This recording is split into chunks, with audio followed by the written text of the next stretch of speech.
הקשרים, והאם יזמות זה דבר שאפשר ללמוד.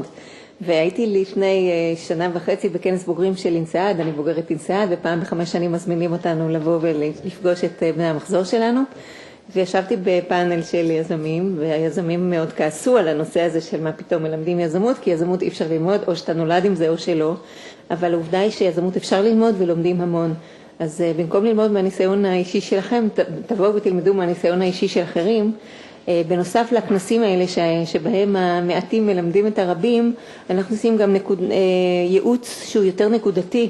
חברות, יזמים שרוצים להתקדם מהר על עקומת הלימוד, מוזמנים לבוא אלינו לייעוץ אישי. אנחנו רואים לפחות חברה אחת בכל שבוע, ובערך 10% מן החברות אנחנו מקבלים לתוכנית ייעוץ מתקדמת, שבה אנחנו מושיבים אותה מול פאנל של אנשים שמבינים את התחום שלהם, שמבינים את הלקוחות שלהם, ושיושבים איתם ועושים סיעור מוחות על לאיזה כיוונים אסטרטגיים החברה הזאת יכולה ללכת. יש לנו באתר הרבה מאוד, גם בניירות שיש לכם בתיקי המשתתף, יש הרבה עדויות של יזמים שיצאו מאוד מרוצים מהייעוץ הזה, ואני מזמינה אתכם לדבר איתי, או עם יובל רוטשטיין, מנהל הייעוץ שלנו, בהפסקה ולשמוע פרטים על הנושא הזה. אני רוצה להתייחס לשני חברי הנהלה שנמצאים כאן באולם. אחד הוא רן פרלמן, שהוא הצטרף להנהלת פורום MIT לאחרונה. רן יושב שם בשורה האחרונה. רן דיבר בחלק גדול מהכנסים שלנו, ואתם מוזמנים לדבר איתו גם בהפסקה. וזה הכנס הראשון שהוא מגיע לכאן כחבר הנהלה, אז מזל טוב רן, ואנחנו שמחים לראות אותך כאן. וחבר הנהלה שלנו השני לא מדבר כל כך טוב בעברית, אז אני אעבור לאנגלית. Ed Mlebsky, who will take the microphone in a minute, is an entrepreneur and a venture capitalist, and he is fortunately also for us the chairman of the MIT Forum. Ed started off as a chemist or a chemistry expert. He did a PhD at Queen's College in London, University of London, and he took a few positions in various companies. And at some point he was persuaded to join a startup company, which became Tyco, with annual sales of $45 billion a year at some point. And part of the time he was the CEO of this company. Ed was conned into coming to Israel about 25-30 years ago to manage the Bird Foundation, and in managing the Bird Foundation, he actually built the bridge that we seem so obvious right now, but the bridge between the Israeli and the American high-tech industries. Ed was the first, Ed actually opened the first Yozma fund in Israel, Gemini, and is right now chairman emeritus of Gemini. And Ed will tell you a few things about his trail to entrepreneurship. Ed, bevakasha.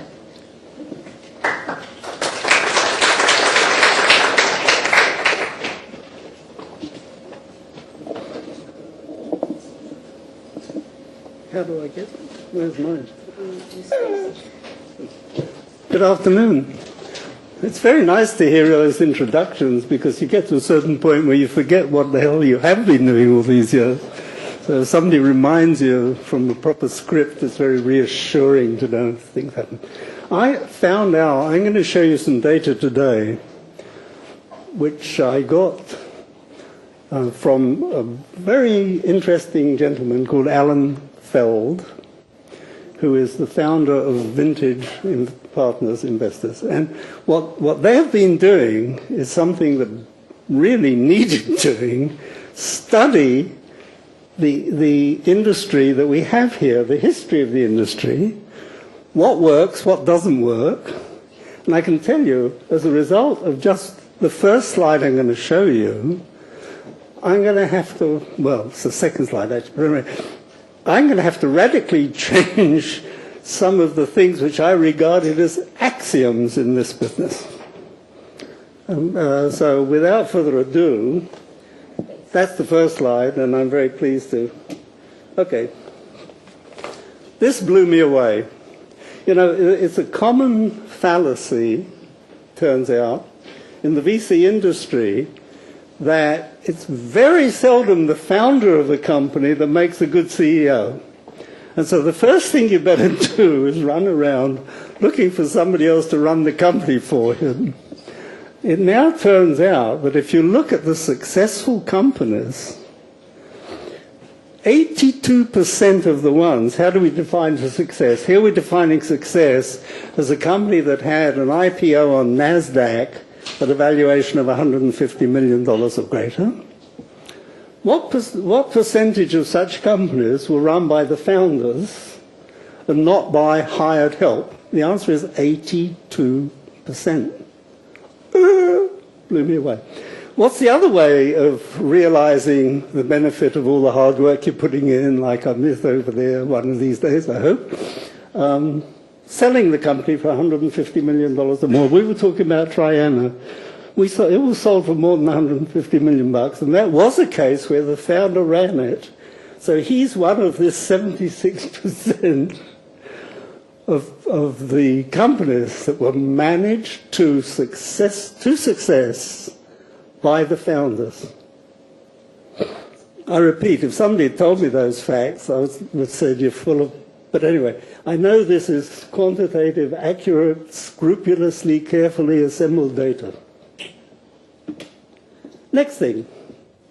I did a little quiz with Ella. Now, here's an expert on high-tech, and I asked her, how many Israeli companies, high-tech-ish, one kind or another, were founded between 1997 and 2008? And I couldn't get her close, God bless her. It's actually 5,813. 5,800 new companies? Anyway, you can count them, you can list them, but if you look at just the last few years, 2005, 6, 7, 8, I hope you can read the numbers from the back there, 570, 539, 552, 633, 522. Now, those numbers tell you a lot. First, they tell you there is not a drop in activity. The activity has stood up, and the numbers, you can't say if they're increasing or decreasing, but they're about the same. And so this is something also, the common myth is that the level of activity is somehow dropping as a result of things like Turkish ships and all sorts of extraneous activities of the people who pretend to be our government. But anyway, it's not happening. It's steady. That was a surprise to me too. This one is very interesting too. These gentlemen, vintage, they looked at 42 successful entrepreneurs. And again, they defined a successful entrepreneur as one who had an exit or an IPO, a public offering, of more than $100 million. When asked the question, when you started your new company, who did you first try to raise money from? Preferred investors, Israeli VCs only, 35%. Foreign VCs only, 11%.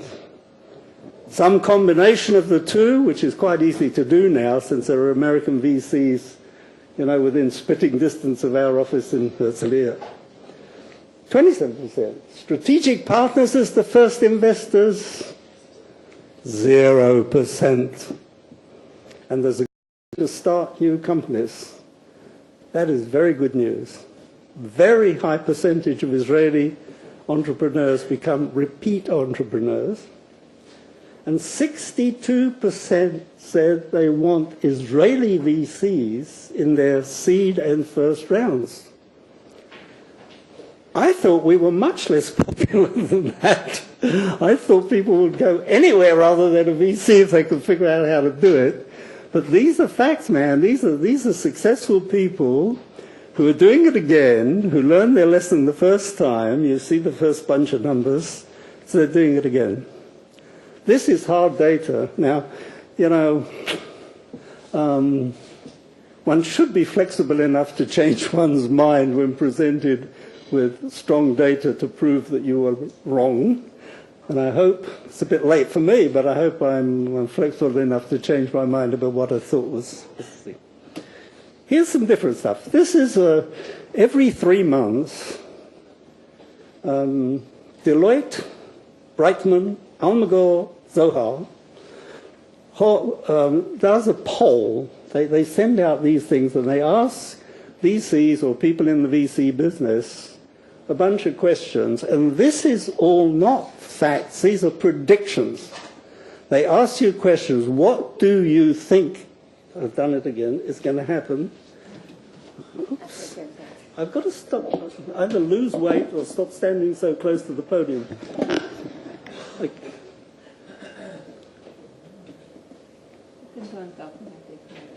don't know what to talk about. They are taking away my crutch here. Anyway, what these guys do is they keep going, keep going, keep going. I know. There you go. They ask you questions like, incidentally, there were 70 participants, which is not a bad-sized sample when you consider it. 70.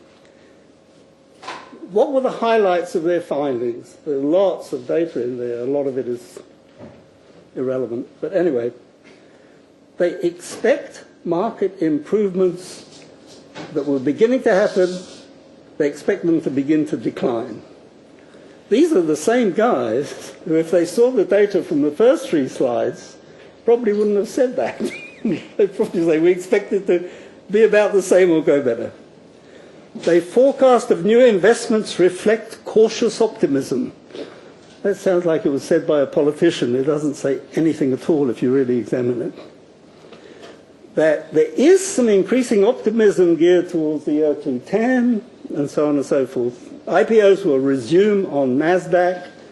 This is not such a big prediction since it's already happening right now. And geopolitical issues raise concern amongst venture capitalists. In a way, I suppose they do, but I don't think we go around the office saying, oh my God, what's going to happen when the Libyan ship gets closer? I mean, it has had surprisingly little effect, actually, on the real world so far. Otherwise, that will be a continuing trend of not having much effect. Then it says, where should the Treasury Department put more emphasis to try and help the industry? Well, one is on seed investments, which is, I know what that means, encouraging Israeli institutions to take a larger role in high-tech investments. I don't know what that means, but I'm sure it's a good thing. Can you raise money for a VC fund? When asked, people in the business said, it's going to be extremely difficult to raise new funds, 30%. It's going to be difficult, 47%. It's going to be the same as it was, been. And the same as it's been means pretty tough. And easier, how many said it was going to be easier? Not many. 0. Nobody, not one single one out of the 70 said, it's going to get easier, fellas, ladies and gentlemen. Where are the main investment gaps? If you're looking for money, and I'm sure some of you are, where does the 70 people questioned see the main gaps in the funding, about the availability of funding? In the seed round, 47%. This is not too surprising. Where was that lovely man with his wind turbines? Here. Hi. I mean, you know, there's a good guy. He's doing something very interesting, but it's very difficult to sell to VCs. Try selling wind turbines to Israeli VCs. Thanks for the advertisement. I can tell you that the whole bar is shifted towards sales. They all want sales. Of course they do. That's not new. That doesn't surprise me. First round money, 30% say, is the problem. Second round, 13%. Mezzanine, which means somewhere between the third round and an IPO or something, about 10% people say it's difficult. When you come to think of it, none of those numbers is particularly surprising in terms of the trend, because the further you get down this with any given company, the greater your ability to accurately analyze the risk of its success. So a mezzanine round, the company has sales, it has customers, it has a reputation, it has the beginning of a brand. So raising more money for it is obviously easier than a startup. Again, they said there's nowhere where there isn't a gap. Last one. 72% believe that Israeli IPOs on NASDAQ will happen this year. Is this going to have any impact whatsoever on what actually happens? Of course not. Any of you who are in the prediction business, I recommend to you read a book called The Black Swan. If you're still prepared to predict anything about anything after you've read that book, then come and see me and I'll buy you a beer, okay? But 77%, these are the people who said the activity was dropping off. 77% of them say its activity is ramping up in the M&A area. Okay, I think that's enough for facts. Now we'll start talking about a different kind of facts, which is poorly remembered facts. In other words, a bit of my own history. I have to tell you that in my day, which is a few decades or so before your day, the concept of a nice Jewish boy in England who wanted to study science, going in and starting a business of his own, was so implausible that nobody even ever articulated the thought. Now, you know, you became a lawyer or a doctor or an accountant, or better still, a dentist. They make more money than everybody else. But the scientists, you've got to be out of your mind. The only people who would do science were people who were destined for an academic career, which I never was, but then again, what can you do about it? So I did not really start off with a natural inclination to be an entrepreneur. I gave a funny title to this talk that's in the program, but another title could be The Reluctant Entrepreneur. What happened to me was that I joined a large I'll get there in a minute, English company when I got out of college, and I started working on a funny thing called silicon. Have you heard of that stuff? When I started working on it, nobody in England had ever grown a single crystal of silicon. Hard to believe, but back in the early 50s. I grew one. But things were very sluggish in England. England was determined never to benefit from the technical inventions and developments that they themselves produced. The Americans always got the benefit from it. It was bad form, old boy, to actually make money for any company that you worked for, especially if you were in the R&D department. So I went to America not because I wanted to, but because if I wanted to keep up with the field and get something done, another sin in England, getting things done, I went to America and I picked a company on the East Coast because I was told by friends who'd come on postdocs, gone there on postdocs and the like, that America is a very uncivilized country. That is still true, of course. But the least uncivilized part is the New England. You know, it's almost like England in parts, especially the Boston area and stuff like that. So I looked for a company, a semiconductor company that was closest to Boston, and it turned out to be just north of Boston. Now, what I didn't realize, and this was a 7-year-old company at that time, which has since, at one time in 1960, I went there in 1956. In 1960, this company, of whom nobody now has ever heard, called Transitron, was the largest manufacturer of semiconductor devices in the world. Now, this was the heyday of Texas Instruments. Texas Instruments also made a lot of other stuff, like mining equipment, geological stuff, and survey stuff. Actual Semiconductors, Transitron was the lead company. 7 years old, founded by who? An entrepreneur. What kind of an entrepreneur? A guy with a PhD from MIT who went to Bell Labs, is alleged to walk out of there with a couple of ingots of germanium, and using these as the starting point, and his brother's financing, who was in the ladies' shoe business, by the way, they started a company making germanium diodes, which were the first mass-produced semiconductor device. I joined this company, but it never dawned on me that I certainly was not a founder, but I was joining an entrepreneurial company. And this is not the same, the way it was run is not the same as companies like yours. Where are you? SAP. I'm not the same as an IBM or an Intel or what have you would be run. we didn't have a conference room. We had meetings in the corridor. Great idea, by the way, for startups, early stage companies.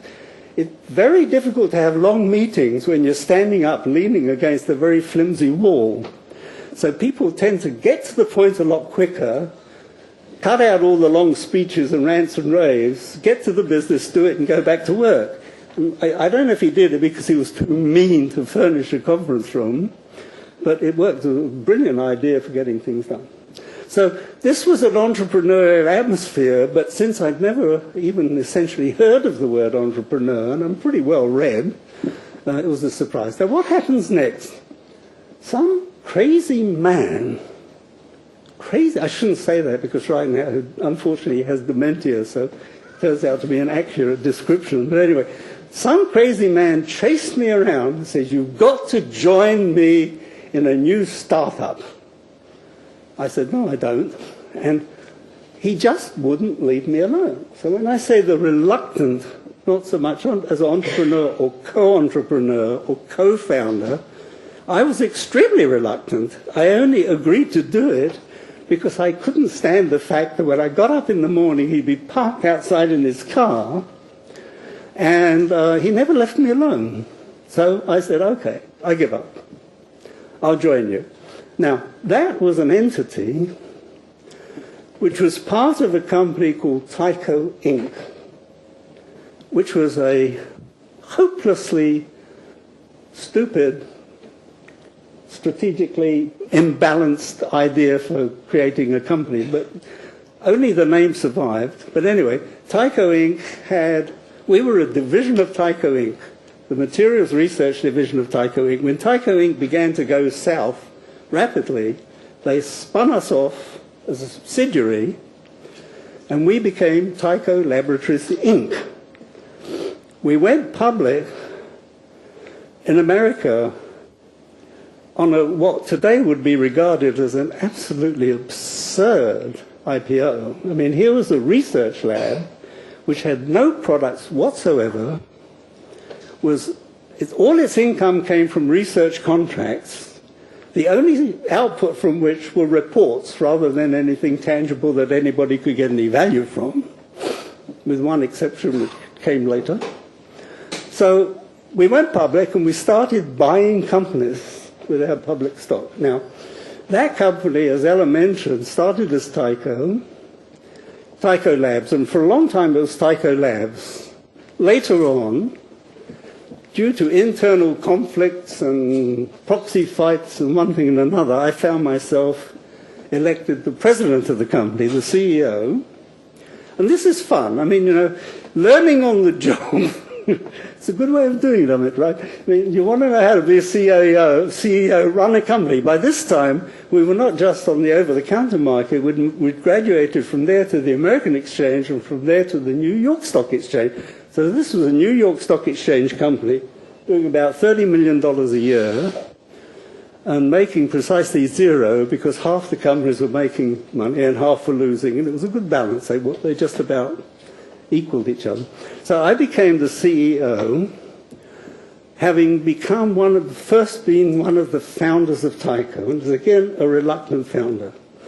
So part of the discussion you wanted me to have, when I haven't run out of time, is it a good idea, if you want to be an entrepreneur, to work for a large company first?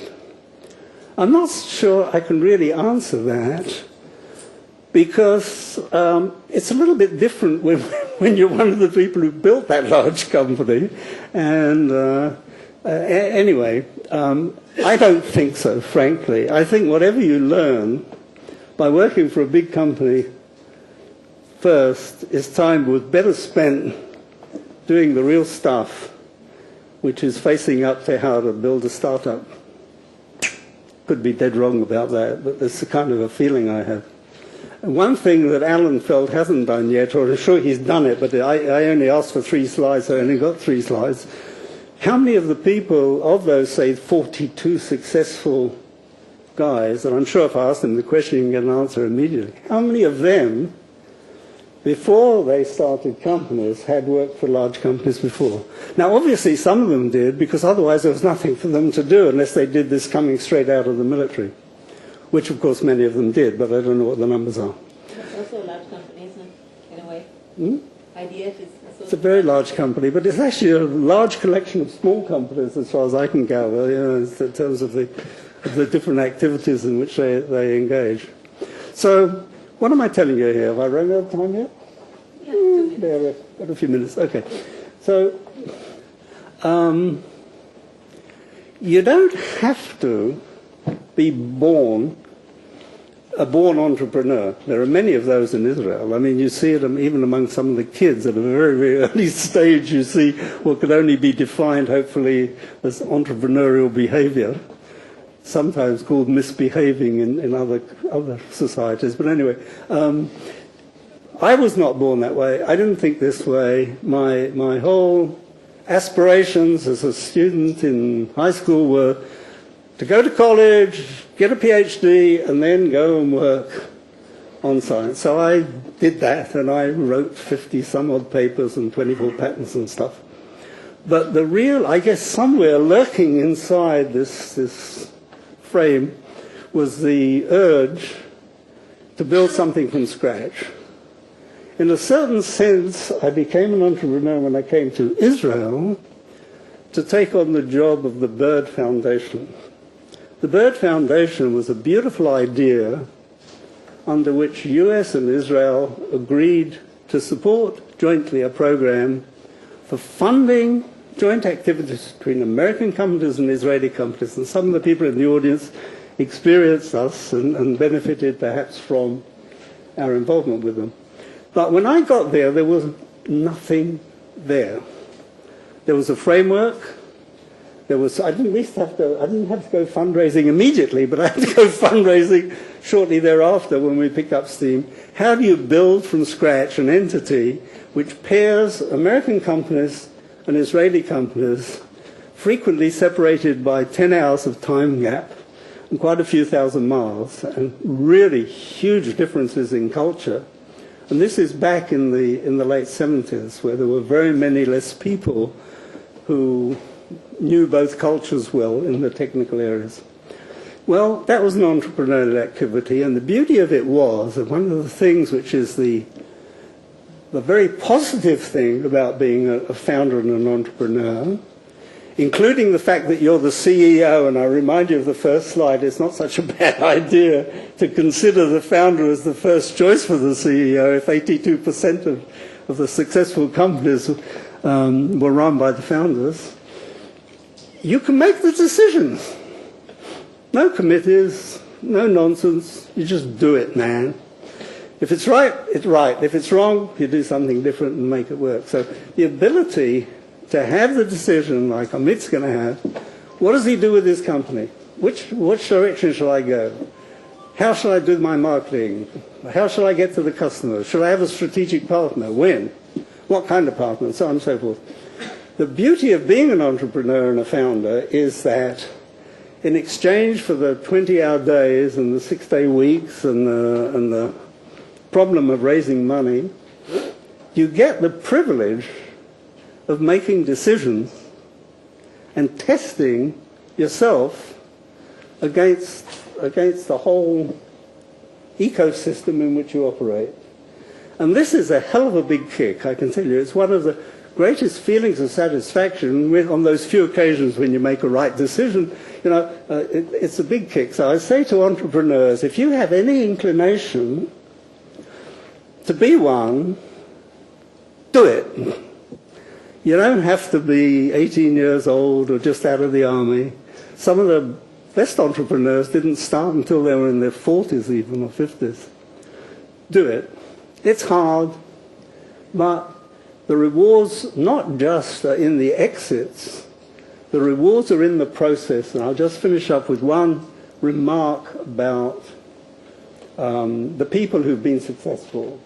One of the many remarkable things about Israel that I don't need to tell you about, but one of the remarkable things about high-tech Israel is that the people who are successful, the people who make it happen, go back and do it again. They don't do what an American entrepreneur all but 5% of successful American entrepreneurs do, which is buy themselves a young, trophy wife, get hair implants, buy a Ferrari, and live in the Bahamas at least part of the year. Here, they don't do that. I mean, you want to see Gil Schwed, just go to that nightclub twice a week in Tel Aviv, and he's a DJ. The way people live here after they've been successful in the high-tech business is very little different from the way they lived when they were building their companies, because they enjoy the process, they enjoy building things, they enjoy creating economic benefit for their country, and they get a hell of a big kick out of it. And if they make a lot of money, so they buy a bigger house or something, but you don't really see, but except for a very small handful of them, they go back and do it again, or they somehow contribute to the high-tech society indirectly or directly. So that's my message to you. Reluctant entrepreneurs can also make it. You don't have to be reluctant to make it. So if you feel any inclination to start a company, do it. And if there's any way you think I personally can help you from a more detailed description of some facets of my own experience, you know how to reach me. Just ed@germany.co.il, and I'll be pleased to try and help. Thank you.